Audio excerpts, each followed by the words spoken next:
நான் 3 விவரங்களை உங்களுக்கு சொல்ல விரும்புகிறேன். ஒன்று, நீட். இந்த நுழைவுத் தேர்வு என்கிற கருத்திலேயே நான் மாறுபடுகிறேன். வேண்டாம் என்பதுதான். அது பொறியியல் கல்லூரிக்கும் நுழைவுத் தேர்வு வேண்டாம், மருத்துவக் கல்லூரிக்கும் நுழைவுத் தேர்வு வேண்டாம். கிராமப்புறத்து மாணவர்கள் எல்லாம் அதில் கடுமையாக பாதிக்கப்படுவார்கள் என்கிற நிலை. ஆனால் தேர்வு வந்துவிட்டது. அண்ணனுக்கு ஒரு தகவல் தெரியும். கடந்த ஆண்டு அண்ணா பல்கலைக்கழகத்தில் பொறியியலுக்காக 1ஆம் ஆண்டு மாணவர்கள் தேர்வு எழுதி முடிவு வெளியிடும் போது நம்ம ஊர்ல பொறியியல் படிக்கிறதுக்கு நுழைவுத்தேர்வு கிடையாது, நம்ம கேன்சல் பண்ணிட்டோம். அதனுடைய விளைவு என்ன பாருங்க. கடந்த ஆண்டு அண்ணா பொறியியல் பல்கலைக்கழகத்தில் ஒட்டுமொத்தமா தமிழகம் முழுக்க தேர்வு எழுதி பாஸ் ஆனவங்க விகிதம் வெறும் 50%. 50 ஃபெயில். அப்ப நம்ம எந்த மாதிரியான எண்ணத்தை ஏற்படுத்திருக்கோம், எந்த மாதிரியான தயாரிப்பை ஏற்படுத்திருக்கோம். நன்றாக படித்த மாணவர்களை நாங்கள் தேர்வு செய்துதான் பொறியாளர்களாக்குவோம் அல்லது மருத்துவர்களாக்குவோம் என்கிற அந்த கருத்தே தவறு. எல்லா மாணவர்களையும் எம்பவர் பண்ணணும். எல்லா மாணவர்களையும் பள்ளிக்கூடத்திலிருந்து அனைவரையும் தகுதியுள்ளவர்களாக்க வேண்டும். நிறைய பள்ளிக்கூடங்களை தரங்க, நிறைய பள்ளிக்கூடத்துக்கான கட்டமைப்பு வசதிகளை பெருக்குங்க. மாவட்டம் தோறும் ஏன் இந்தியா முழுவதும் மருத்துவக் கல்லூரிகளை திறக்க மத்திய அரசு நிதி ஒதுக்கீடு ஏன் செய்யக்கூடாது? மத்திய அரசாங்கம் மருத்துவக் கல்லூரியிலிருந்து இன்றைக்கு தனியார் கல்லூரிகள் பெருகிவிட்டன என்கிற காரணத்தால், அவர்கள் மாணவர்களிடமிருந்து ஏதோ வசூல் செய்கிறார்கள் என்கிற காரணத்தால் இதை நாங்கள் நெறிப்படுத்துகிறோம் என்று சொல்லுகிற மத்திய அரசு ஏன் அரசுடைமையாக்குங்கள்? தனியார் கல்லூரிகளை எல்லாம் அரசுடைமையாக்குங்கள், மருத்துவக் கல்லூரிகளை எல்லாம் அரசுடைமையாக்குங்கள். மாவட்டம் தோறும் இந்தியாவில் இருக்கிற 500 மாவட்டங்களிலும் மத்திய அரசாங்கமே மருத்துவக் கல்லூரிகளை உருவாக்கட்டும். ஏன் ஒரு கல்லூரிக்கு 50 இடம் என்று நிர்ணயிக்கிறீர்கள்? ஏன் ஒரு கல்லூரிக்கு 100 இடம் என்று நிர்ணயிக்கிறீர்கள்? ஒவ்வொரு கல்லூரியிலும் 200 மாணவர்கள் படிக்கக்கூடிய அளவுக்கு விசாலமாக நீங்கள் ஏன் திட்டம் வகுக்க கூடாது? இந்தியாவிலேயே அதிகமான பொறியியல் கல்லூரிகள் கொண்ட மாநிலம் தமிழகம். அது தனியார் கல்லூரிகள். தனியார் கல்லூரிகள் நம்முடைய முனைப்பில் நடந்திருக்கு, மாநில அரசாங்கத்தினுடைய முனைப்பில் நடந்திருக்கு. இந்தியாவிலேயே அதிக மருத்துவக் கல்லூரிகள் இருக்கிற மாநிலம் தமிழ்நாடு. இந்தியாவிலேயே அதிக கல்வி உயர்கல்வியை மேம்படுத்தி இருக்கிற மாநிலம் தமிழ்நாடு. நாங்க உருவாக்கி வைப்போம். இவங்க நேஷனல் பேர்ல வேற மாநிலத்தில் இருக்கா வந்து இங்க படிச்சு போவான்.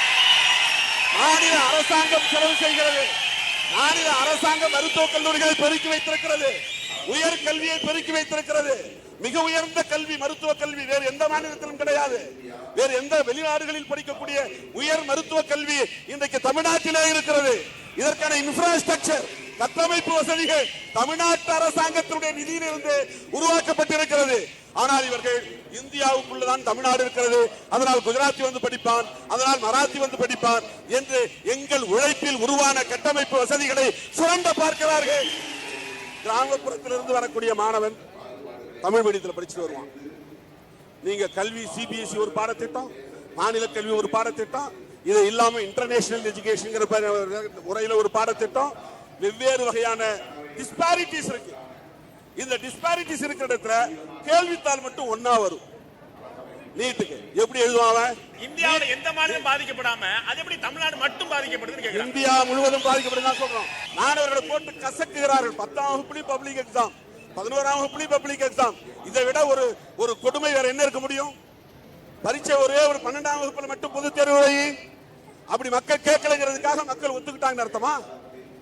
நான் வந்து இங்க எனக்கு ட்ரெயின் விடுங்கன்னு நான் கேட்கிறேன், ட்ரெயின் விடல. நீங்க ஷேர் ஆட்டோல தான் போகணும்னு கொண்டாந்து வண்டியை நிறுத்துறீங்க, அப்புறம் ஷேர் ஆட்டோல தான் நான் ஏறிட்டு போவேன். எனக்கு நீட்டு வேண்டாங்கிற, நீட்டு கொண்டாந்து திரிக்கும் போது மாணவர்கள் எழுதுதான் செய்வாங்க. பாண்டே சொல்றார், போன வருஷத்தை விட இந்த வருஷம் 25,000 மாணவர்கள் அதிகமாக இருக்கிறாங்க அப்படின்னா மக்கள் ஏற்றுக்கொள்கிறாங்கன்னா அது தேவை, அது ஒரு நீடு, அது ஒரு நெசசிட்டி. அதை நீ திரிக்கும் போது நான் வேணாட்டு புறக்கணிச்சு போயிட முடியுமா? அதையும் ஃபேஸ் பண்ணுவோம். நீ எவ்வளவு மோசமான தேர்வை கொண்டு வந்தாலும் ஃபேஸ் பண்ணுவோம். ஆனா அது வேண்டாம். இரண்டாவதாக நான் காவேரி மேலாண்மை வாரியம் நடுவர் மன்றம் இறுதி தீர்ப்பு தந்தது. அது 2007. 2007க்கு பிறகு 2013 கெசட்ல வருது. கெசட்ல வந்து அறிவிக்கப்பட்டால், அரசிதழில் அறிவிக்கப்பட்டால் அதனுடைய தகுதி என்னன்னு வந்து சட்டம் சொல்லுது. ஒரு நடுவர் மன்றம் தீர்ப்பளித்து அது கெசட்டில் வெளியாகிவிட்டால் அது சுப்ரீம் கோர்ட் டிகிரிக்கு சமமானது, இறுதி தீர்ப்பாணைக்கு சமமானது. It is equal to supreme court degree. சட்டம் சொல்லுது. அப்படின்னா டிகிரினா அதுக்கு மேல நீ மேல்முறையீடு போக கூடாது, அதான் ஃபைனல். அதை வந்து இம்ப்ளிமெண்ட் பண்ணணும். அப்ப நியாயமா மத்திய அரசு உச்ச நீதிமன்றத்தை மதிப்பதாக இருந்திருந்தால், நடுவர் மன்றத்தை மதிப்பதாக இருந்தால் உடனே அதை நடைமுறைப்படுத்தி இருக்க வேண்டும். ஆனால் கர்நாடக அரசு கிளாரிபிகேஷன் கேட்டு மனு போடுகிறது. 2016 டிசம்பர் மாதம் உச்ச நீதிமன்றம் ஓபன் கோர்ட் திறந்தவெளி நீதிமன்றத்திலே சொன்னது என்ன விளையாடுறீங்களா, காவேரி மேலாண்மை வாரியத்தை நாளே நாளில் அமைக்க வேண்டும் நீதிமன்றத்தில் சொன்னாங்க. அப்ப முகுல் ரோத்தகி தான் அட்டர்னி ஜெனரல் சரின்னு சொல்லிட்டு வரார். 2 நாள்ல ஓடி போய் ஒரு அபிடவிட் தாக்கல் பண்றார். நோ சட்டத்துல ஷெல் கிடையாது, மேன் இருக்கு. மேபி நீங்க உருவாக்கி கொள்ளலாம் என்று இருக்கிறது. அதனால் நாங்கள் நீங்கள் சொல்லுகிறபடி எல்லாம் மேலாண்மை வாரியம் அமைக்க முடியாது.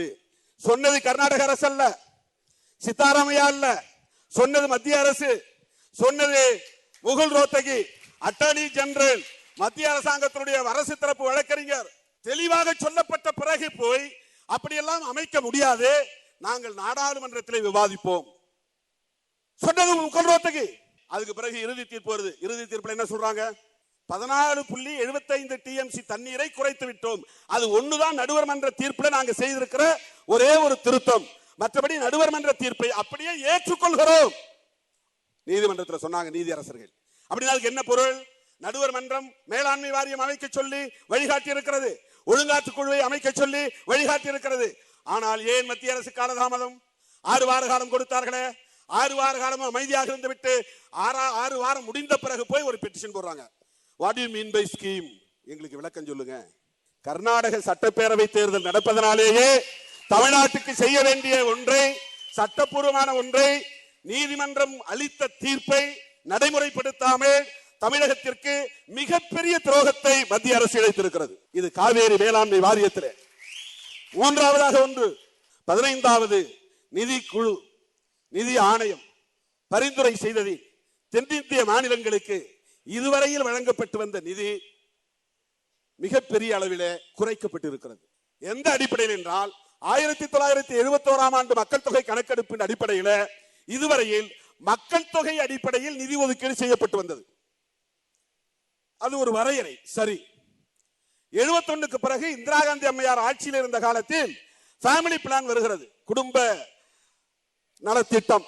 இத மிகச் சரியாக இம்ப்ளிமெண்ட் பண்ணிய மாநிலங்கள் தென்னிந்திய மாநிலங்கள், வட இந்திய மாநிலங்கள் இம்ப்ளிமெண்ட் பண்ணல. அதுல மிக குறிப்பா தமிழ்நாடு அந்த குடும்ப நல திட்டத்தை 100 விழுக்காடு வெற்றிகரமாக நடத்தியது. அந்த ரேட் ஆஃப் growth இருக்கு பாருங்க, மக்கள் தொகை பெருக்க சதவிகிதம், அது தமிழ்நாட்டில் குறைஞ்சு போச்சு. வட இந்திய மாநிலங்களில் the growth rate என்பது increased, அது வளர்ச்சி அடைந்திருக்கிறது. இப்போ 2015 சென்சஸ் எடுத்து உங்க மக்கள் தொகை குறைஞ்சிருக்கு, அதனால உங்களுக்கு ஆண்டுக்கு 20,000 கோடி, மொத்தம் 80,000 கோடி தமிழ்நாட்டுக்கு சேர வேண்டிய தொகை நிறுத்தப்பட்டிருக்கிறது. அந்த 71ஆம் ஆண்டு நடத்த ஒரு நல்ல திட்டத்தை, மத்திய அரசாங்கம் சொன்ன திட்டத்தை வெற்றிகரமாக நடத்தியதற்கு இவர்கள் பாராட்டி கூடுதலாக நிதி ஒதுக்கீடு செய்ய வேண்டும். நாங்கள் சொன்ன திட்டத்தை, மத்திய அரசாங்கத்தின் திட்டத்தை வெற்றிகரமாக நடத்திய மாநிலங்கள் இந்த மாநிலங்கள் தான், எனவே பாராட்டுகிறோம் என்று கிரேஸ் அடிப்படையில் நிதி ஒதுக்கீடு செய்திருக்க வேண்டும். ஆனால் 1971 மக்கள் தொகை கணக்கெடுப்பை இப்போது விட்டுவிட்டு இவ்வளவு நாளாக 14th ஃபைனான்ஸ் கமிஷன் வரையிலும் 71 சென்சஸ், 15th ஃபைனான்ஸ் கமிஷன்ல 2015 சென்சஸ், 2011 சென்சஸ். இந்த 11 சென்சஸ் எடுத்ததனால இன்னைக்கு நமக்கு மிகப்பெரிய அளவில் நிதி குறைக்கப்பட்டிருக்கிறது. இது தமிழ்நாட்டுக்கு செய்யப்பட்டிருக்கிற 3வது துரோகம். இன்னும் பட்டியல் நீளும். இந்த இந்திரா ப்ராஜெக்ட்ஸ், உங்கள் கனவு எங்கள் லட்சியம். Don't give 1 rupee more. தமிழ்நாட்டில் இன்னும் முற்றாக சாதி ஒழிந்து விடவில்லை, சமத்துவம் மலர்ந்து விடவில்லை. முடைநாற்றம் வீசிக்கொண்டிருக்கிற இந்த சாதி மத அரசியலை 75 ஆண்டுகளில் துடைத்தெறிந்து விட முடியாது என்பதுதான். ஒருவேளை தந்தை பெரியார் அவர்கள் பதவி ஆசை பிடித்தவராக இருந்திருந்தால் காங்கிரஸ் கட்சியிலேயே நீடித்திருந்திருக்க முடியும். காங்கிரஸ் கட்சியிலேயே இருந்திருந்தால் எனக்கு இந்த மண்ணிலே ஒரு வழி உருவானது என்றால் அதற்கு அடித்தளம் அமைத்தது திராவிடர் கழகம். இந்த வரலாற்றை வேண்டுமென்றே திட்டமிட்டு மூடி மறைப்பதற்கு சிலர். ஆனால் 3% இருக்கிற சிறுபான்மை சமூகம் எப்படி இவ்வளவு பெரிய ஆட்சி அதிகார பீடத்தில் அமர முடிகிறது? முடைநாற்றம் வீசுகிற மூட நம்பிக்கை சேற்றுக்குள்ளே புதைத்து வைத்திருப்பது இவர்கள் மீது திணிக்கப்பட்டிருக்கிற கடவுள் நம்பிக்கை என்று கண்டறிகிறார். வரலாறு தெரியாதவர்கள், அறியாமையில் உழலுகிறவர்கள் அவதூறுகளை அள்ளி பரப்பிக் கொண்டிருக்கலாம். மதவாத சக்திகள், சங்க பரிவாரங்கள் எங்கே காலூன்ற துடிக்கிறார்கள். அம்பேத்கர் சிலைகளையும் பெரியார் சிலைகளையும் உடைக்க முடியும். அவர்கள் உருவாக்கி வைத்திருக்கிற சமூக நீதி என்கிற கோட்பாட்டு கோட்டையை எந்த கொம்பனாலும் நெருங்க முடியாது.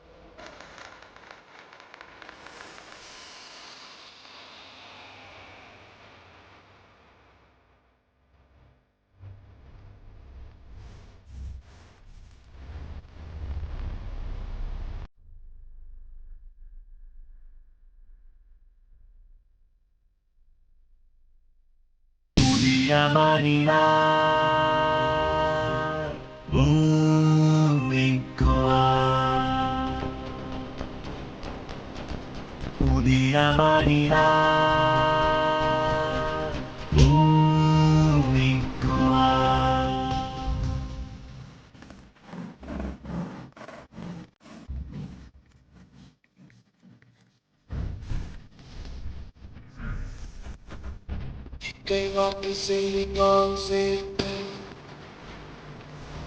Mighty beauty had the skin beauty.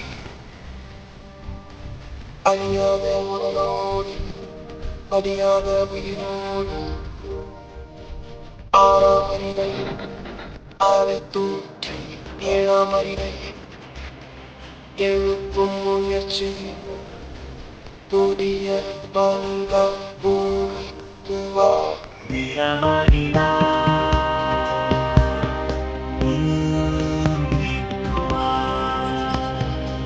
Dia Marina,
கண்டது ஆதறிவு, கொண்டது பேரறிவு, கற்றது ஆறு மொழி, நீ பெற்றது கூறி. ஈரல் கணையம் துன்பமில்லை, இதயக்கூடாது ஏதுமில்லை, கண்டிருந்த இதன் வாழ்வதில்லை, வீழ்வதில்லை. கருவில் பிறந்த எல்லாருக்கும் அறிவில் பிறந்தது மறிப்பதே இல்லை. இதோ என் தினம் அமரம், இதோ என் தினம் இவன் அமரம். இன்னொரு நீ என்பவன் என்பதே பெற்றவனான் நகரி ஆமுன் பெயர் என்கிறமே.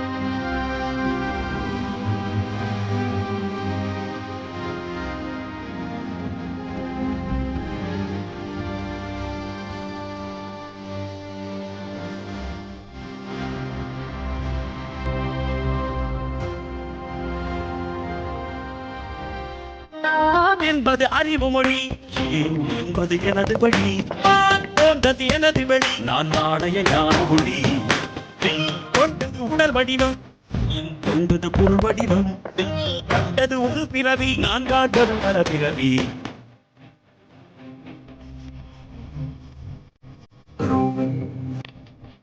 பண்டிகள் என் தந்தை தமிழ் அல்லவா பல கண்டங்கள் என் தமிழ் அல்லவா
திருமதி சுமதி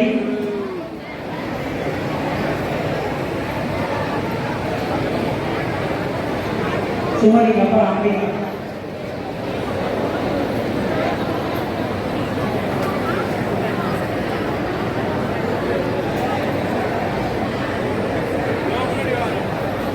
திருமதி அம்பிகா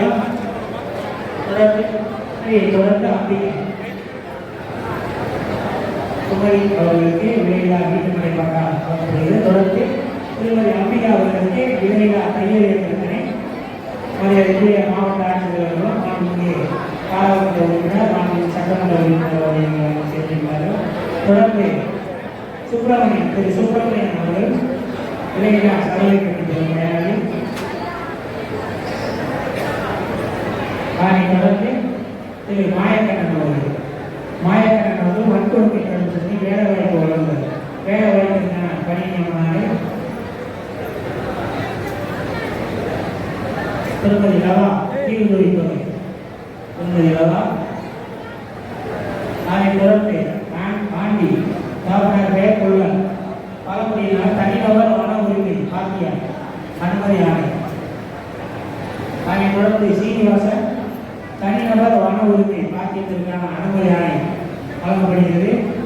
அதனைத் தொடர்ந்து திரு பாக்கியராஜ் டாக்டர் பெயர் கரியார் வன உரிமை பாக்கியத்திற்கான அனுமதி வழங்கப்படுகிறது. அதனைத் தொடர்ந்து தாக்கோ சந்திரபாலு அவர்களுக்கு தொழில் முனைவு திட்டத்திற்கு மானியம் பலமுறை சமூக பொருளாதார தொழில் முனைவு திட்டத்தில் மானியம் 24 லட்சம் வழங்கி தொடர்ந்து கனடா அவர்களுக்கு பிரதம மந்திரி போஜன திட்டத்தின் மானியம்